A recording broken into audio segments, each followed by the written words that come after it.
A Chernobyl Anniversary is the saddest time for Maria Sahanda, her yearly pilgrimage to see the home she was forced out of 10 years ago.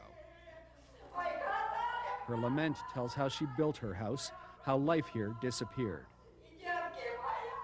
Once a year, authorities allow Chernobyl's refugees to come back to remind themselves of what they had and what they lost. But visiting the old places angers them.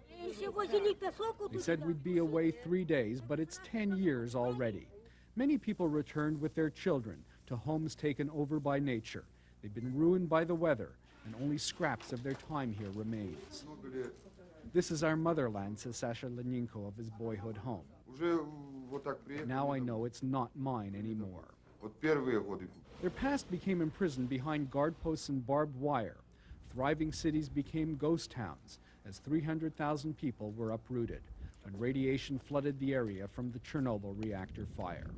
On the top floor of a ruined hotel, an old civil defense classroom used to teach people what to do in case of emergencies like nuclear war. There are signs of irony everywhere. An old propaganda sign on top of a building proclaims, "The health of the people is the health of the country." The reason those families were moved away, of course, is behind me, the Chernobyl reactor. We're standing about a mile away, but already we're getting radiation levels about 30 times normal.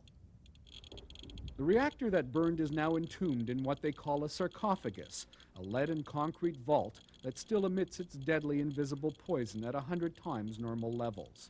But workers aren't worried. They wear no safety gear and believe what they're told, that they're well within safety limits. Asked if the plant should be closed? In fact, 2 reactors at the station still produce electricity, although Ukraine says it will shut the plant in 4 years. Management has even set up a display to explain how the station operates and how the disaster occurred. And this is the only way you can get an idea of the extent of the disaster at the damaged nuclear reactor number 4 here at Chernobyl, a plastic model with the roof cut away showing the meltdown inside. Should be debris. With a videotape of that fateful day playing in the background, a tour guide explains that at the time, workers tried to keep the plant operating. The slogan was "Production first, safety next," he says. The workers insist they can operate this plant safely, but just this week, another radiation leak belied their confidence. But while there's defiance at the plant, there's also defiance in the villages of the Forbidden Zone. About 1,000 evacuees have returned from their exile and now refuse to leave. The government tolerates their presence.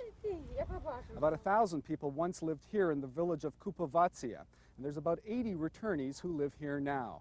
And as for any dangers from radiation, well, they don't care. Who needs this radiation, this woman says dismissively. Most people here are elderly and say Chernobyl can't hurt them anymore. Victor and Maria Sapura hated the small apartment they got after the disaster and came back to the contaminated zone 3 months later. I was born here, I live here, I'll die here, she says. Even the storks have returned to the Forbidden Zone. For those here, a sign of hope.